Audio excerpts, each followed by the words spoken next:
Hey friends, I'm Lisa, also known as MeMe in my current grandma era.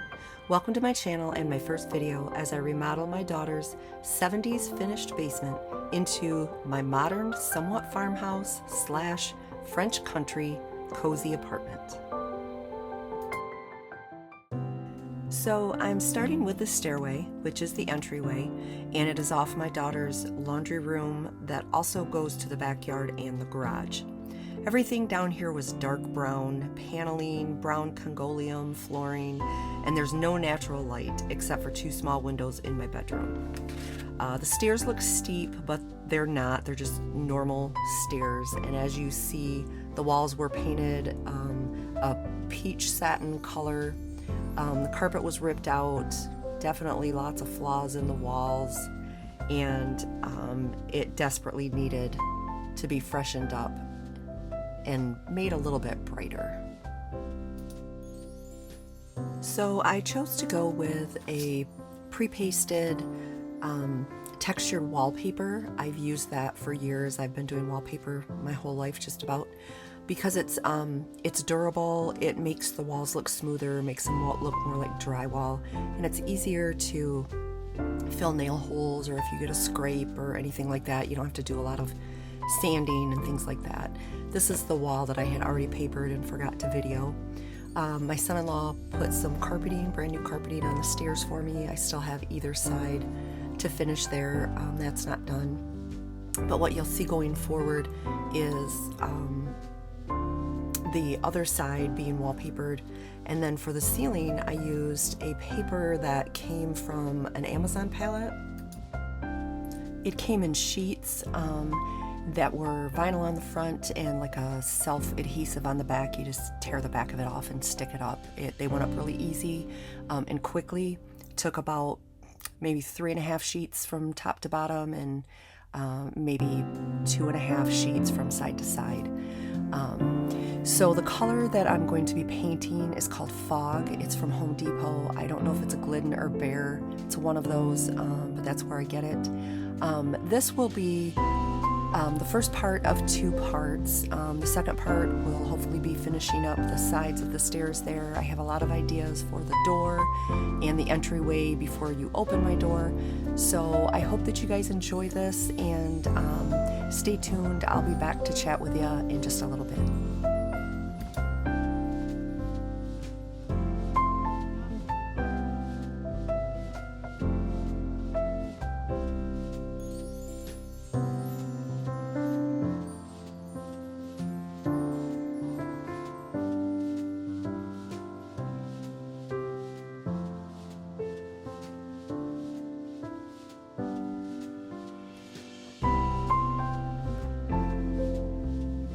You'll have to bear with me on some of this videoing. I'm a newbie, and like the first portion of the videos, all those pictures were shot in the wrong format, and here's my daughter helping me to make sure that I've got this particular portion on the right mode and the right format for YouTube.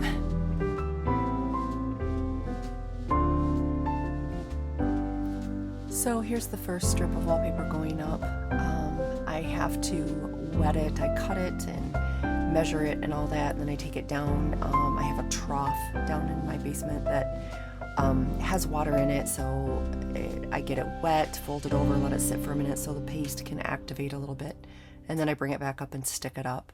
This kind of wallpaper, and all wallpaper actually for that matter, is pretty durable when it's dry, but once it's wet it gets kind of heavy, so it's a little more fragile.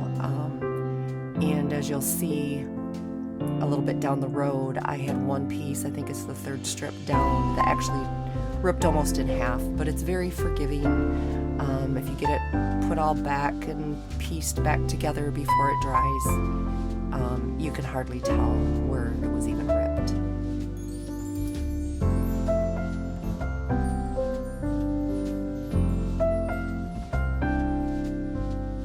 Also here I'm trying to cut around this light fixture.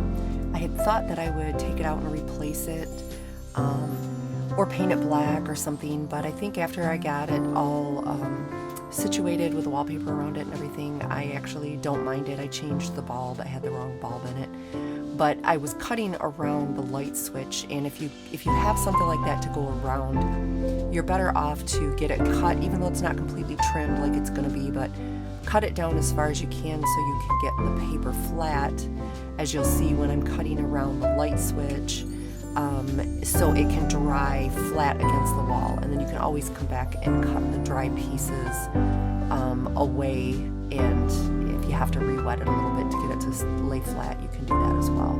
But it turned out pretty good. I was really happy with it.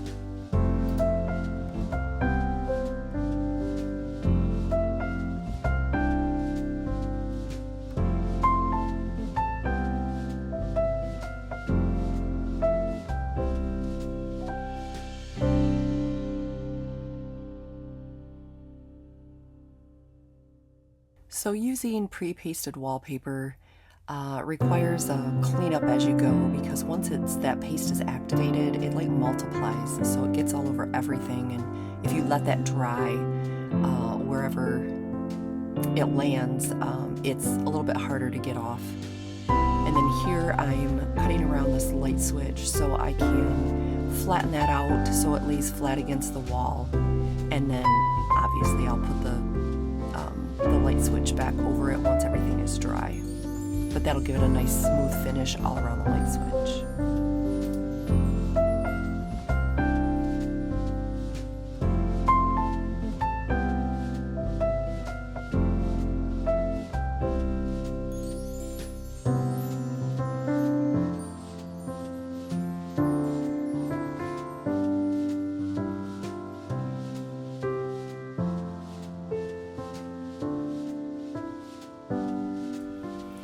It's also easier to trim as much as you can off your wallpaper before you actually get it wet, because it does get heavy once it's wet, and with the paste and everything slapping all over the ceiling or wherever it's gonna land, it's just easier to cut that piece that I folded over off, so when I go to stick it up, there's not much of a piece left. Like here I didn't cut it, and I should have, but the next piece that you'll see, I cut it, so now I've got paste all over that ceiling when I could have just cut it off and I wouldn't have had to worry about it. Plus you see how heavy it gets, so it pulls it down and it's harder to keep it in place.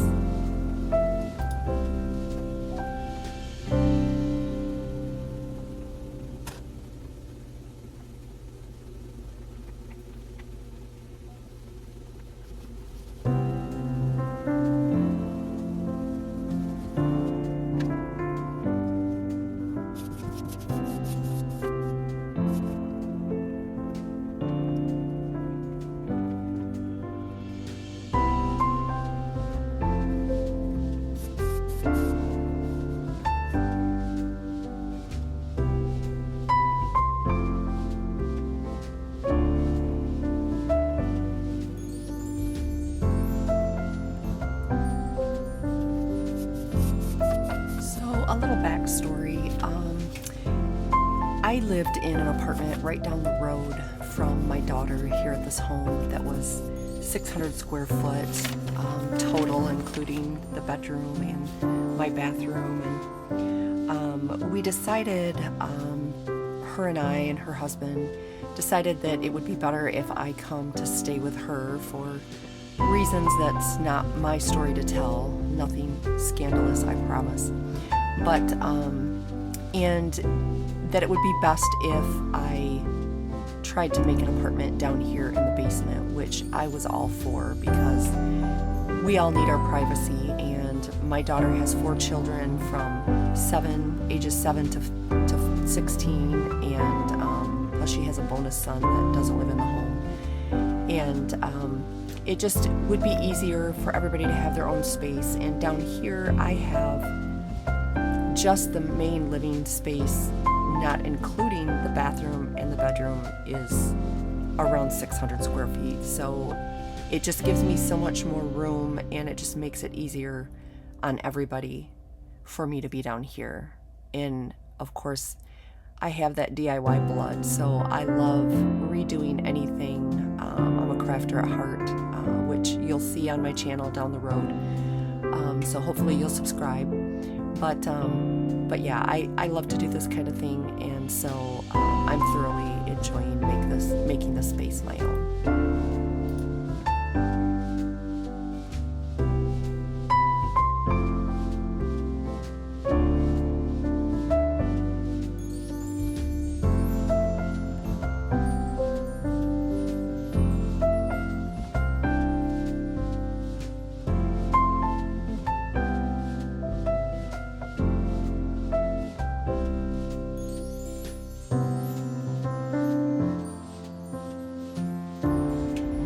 So I've got to say, running up and down the stairs at my age isn't exactly fun, but this basement has, well, when I first moved in, it only had a half bath, and so we had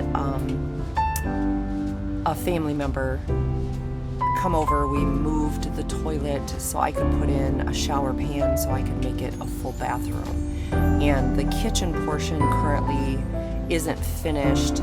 There is water down there, but I'm redoing that space, so I don't have a functioning sink at the moment. So that was what you'll see the gallon jug for, to get my water for my wallpaper. And here you'll see, this is the piece that I ripped because it was so heavy, the wallpaper was so heavy. But once I got that smoothed out and everything dried, you can't even tell where that rip was at. But anyway, going back to the space down here, by the time I get it all finished, I'll have a good sized little kitchenette with a couple little mini fridges, a range, an apartment size range.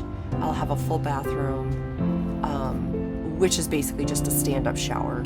And then my bedroom is really good size, so it'll be way more space than I could have in any apartment. And of course it'll be my own, so I'll love that even more.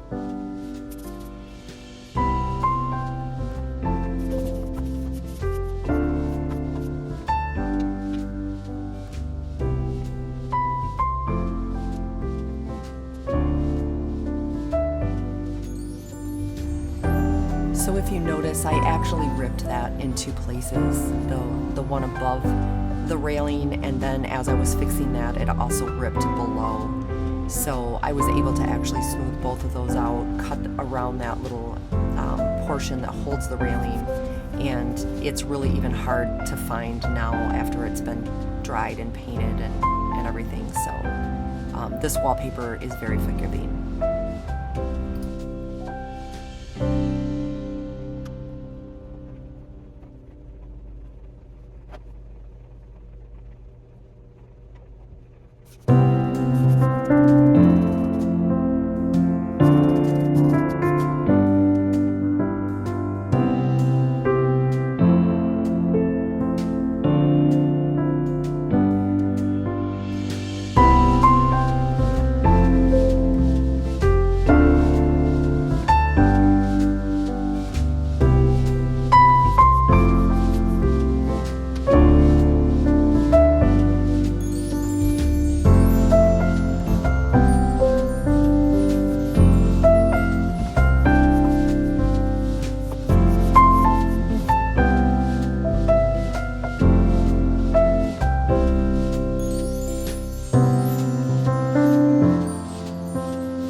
So here we have the last piece that I'm cutting, and I'm going to put that up on that one last spot right there by the pole, so that wraps around, you'll see in a minute in a clip.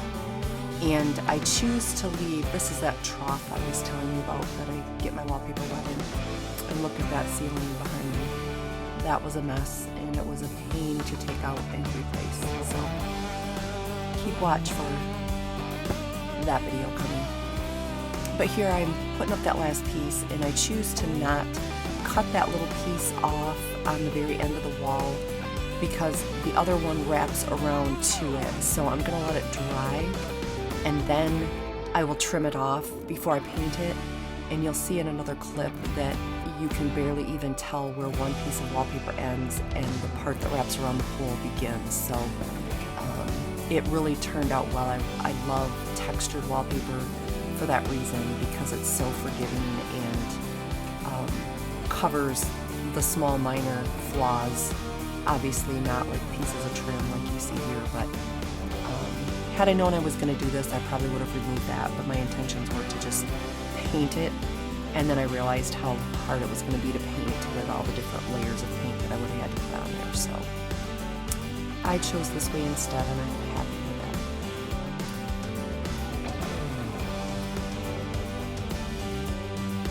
So this is what I meant by the pole. It's not really a pole, but it's where the wall comes around. It's like the end of the wall. And that's the piece that I was telling you about, where that piece of wallpaper ended, and then when the wallpaper from the wall came down and they met right there at the end of the wall. So it turned out pretty good, and you'll see in a second here, well actually I'm showing you now how well you can barely even tell where that piece of wallpaper ended. It looks like it wrapped right around the pole.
friends, that does it for this video. The next one will be finishing up the sides of the stairs and painting the door and some decorating, my favorite part.